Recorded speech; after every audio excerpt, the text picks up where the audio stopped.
Friends, आज के इस वीडियो में मैं आपको लैन, मैन एंड वैन नेटवर्क के बारे में बताऊंगा कि ये क्या होते हैं, साथ ही साथ difference among LAN, MAN and वैन नेटवर्क, इन तीनों में आपस में डिफरेंसेस क्या है ये भी डिस्कस करूंगा। तो इस वीडियो को देखने के बाद इन तीनों नेटवर्क के बीच आपका कोई भी डाउट नहीं बचेगा। तो चलिए डिफरेंस देखना स्टार्ट करते हैं। इसी डिफरेंस के पॉइंट में भी ये क्या होते हैं वो भी छुपा हुआ है।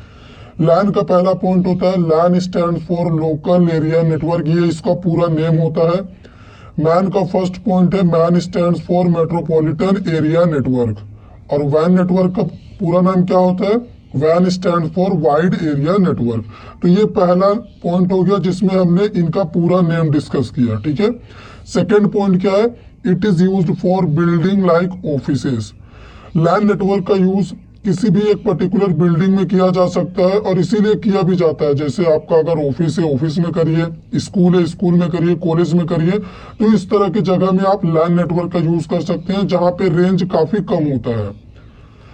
मैन नेटवर्क क्या होता है? It is used for city like Kolkata.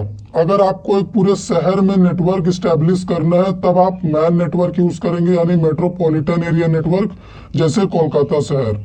तो इसका रेंज थोड़ा सा ज्यादा होता है क्योंकि सिटी तो कुछ बड़ा होगा ना किसी भी ऑफिस, स्कूल या बिल्डिंग के मुकाबले। अभी वैन का देखो, it is used for countries. Wide area network का यूज हम कंट्री के लिए करते हैं। मान लीजिए अगर मैं बोल दूं आपके कि पूरे इंडिया में कोई एक नेटवर्क लगा दो, तब आप वाइड एरिया नेटवर्क यूज करेंगे तो ऑब्वियसली इसका रेंज ज्यादा रहेगा क्योंकि इंडिया काफी बड़ा है। थर्ड पॉइंट देखो, transmission speed of data is high. LAN network में जो डेटा ट्रांसमिशन का स्पीड है वो काफी ज्यादा होता है। ज्यादा क्यों होता है? क्योंकि इसका रेंज कम होता है। ये एक बिल्डिंग या फिर ऑफिस कहीं भी आप यूज कर सकते हैं, स्कूल, कॉलेज वगैरह में। Transmission speed of data is average. Metropolitan area network में डेटा का जो ट्रांसमिशन स्पीड होता है वो एवरेज होता है। एवरेज मतलब लैन के मुकाबले कम होता है। क्यों कम होता है? क्योंकि इसका रेंज काफी ज्यादा होता है लैन के मुकाबले। कोलकाता शहर तो बड़ा होगा ना किसी भी ऑफिस या बिल्डिंग के मुकाबले, इसीलिए। अभी इसमें देखो, transmission speed of data is low.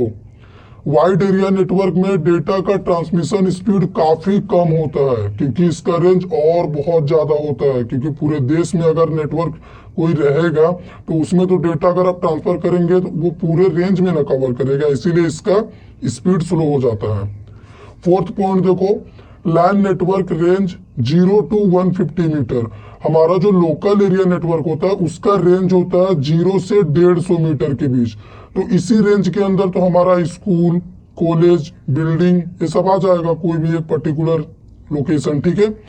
अभी मेट्रोपॉलिटन एरिया का रेंज देखो, मैन नेटवर्क रेंज 5 से 50 किलोमीटर, 5 to 50 किलोमीटर इसका रेंज होता है। इतने रेंज में तो कोई भी एक शहर आ ही जाएगा जैसे कोलकाता, ठीक है। तो ये हो गया हमारा मैन नेटवर्क का फोर्थ पॉइंट। और वाइड एरिया नेटवर्क का देखिए, इसका रेंज फिक्स नहीं है। क्यों फिक्स नहीं है? क्योंकि ये पूरे कंट्री के लिए यूज होता है। आप चाहे तो पूरे दुनिया के लिए भी इसका यूज कर सकते हो, ये आपके ऊपर है। फिफ्थ पॉइंट देखो, LAN network ownership is private. हमारा जो लोकल एरिया नेटवर्क होता है उसका ओनरशिप प्राइवेट होता है, मतलब आप इसमें खुद के मालिक होते हैं। आप अपना खुद का प्राइवेट नेटवर्क लगा सकते हैं। अगर आपको अपने ऑफिस में नेटवर्क लगाना है तो थोड़ी ना कोई गवर्नमेंट लगा के देगा, आपको खुद लगाना पड़ेगा, तो वो आपका प्राइवेट चीज हुआ। मैन का देखो, metropolitan area network ownership is private और पब्लिक। इसका जो ओनरशिप होता है वो प्राइवेट भी हो सकता है और पब्लिक भी हो सकता है। प्राइवेट क्यों? मान लीजिए आप किसी सिटी में नेटवर्क बिछा रहे हैं अपने लिए तो वो प्राइवेट होगा, आपका नेटवर्क होगा। और गवर्नमेंट किसी सिटी में वही नेटवर्क स्टैब्लिश करेगी तो वो पब्लिक होगा, सभी के लिए होगा, ठीक है। और इसमें देखो, वैन नेटवर्क ओनरशिप ऑल्सो प्राइवेट और पब्लिक। इसका भी जो ओनरशिप होता है वो प्राइवेट या फिर पब्लिक होता है। अभी सिक्स पॉइंट देखो, इजी टू मेंटेन।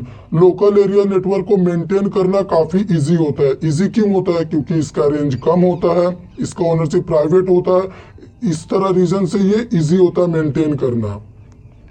इसमें देखो, डिफिकल्ट टू मेंटेन देन लैन।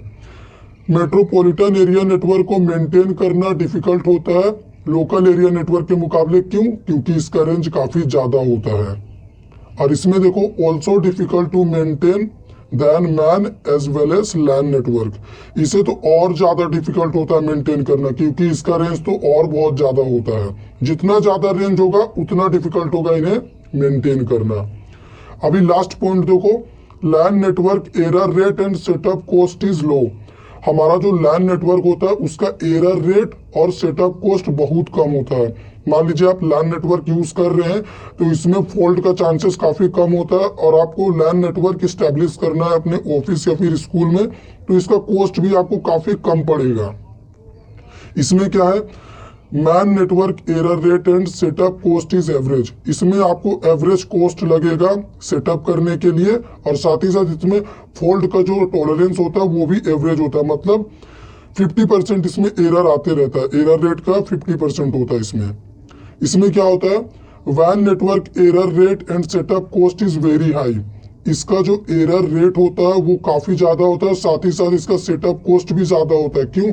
क्योंकि ये पूरे कंट्री के लिए अगर आप कोई एक पर्टिकुलर नेटवर्क स्टैब्लिश करेंगे तो ऑब्वियसली उसमें आपको ज्यादा खर्चा आएगा, उसमें एरर भी बहुत मिलेगा क्योंकि वो पूरे कंट्री में बिछा हुआ है। तो गाइस, अगर आपसे पूछ देना एग्जाम में डिफरेंस क्या है इन तीनों में, इन सभी पॉइंट्स को लिखिएगा, एक नंबर भी आपका नहीं कटेगा। और अगर किसी पर्टिकुलर जैसे लैन के बारे में पूछ दे तो मैंने लैन के बारे में 7 पॉइंट्स डिस्कस किए हैं, तो इन 7 पॉइंट्स को आप लिख दीजिएगा तो व्हाट इज लैन नेटवर्क भी हो जाएगा। तो इस वीडियो में हमने देखा लैन क्या होता है, मैन क्या होता है और वैन क्या होता है, और साथ ही साथ इन तीनों में डिफरेंसेस भी हमने पता किए। अगर आपको हमारा ये वीडियो पसंद आया हो तो लाइक करिए, शेयर करिए, चैनल पे नए हैं तो सब्सक्राइब कर दीजिए।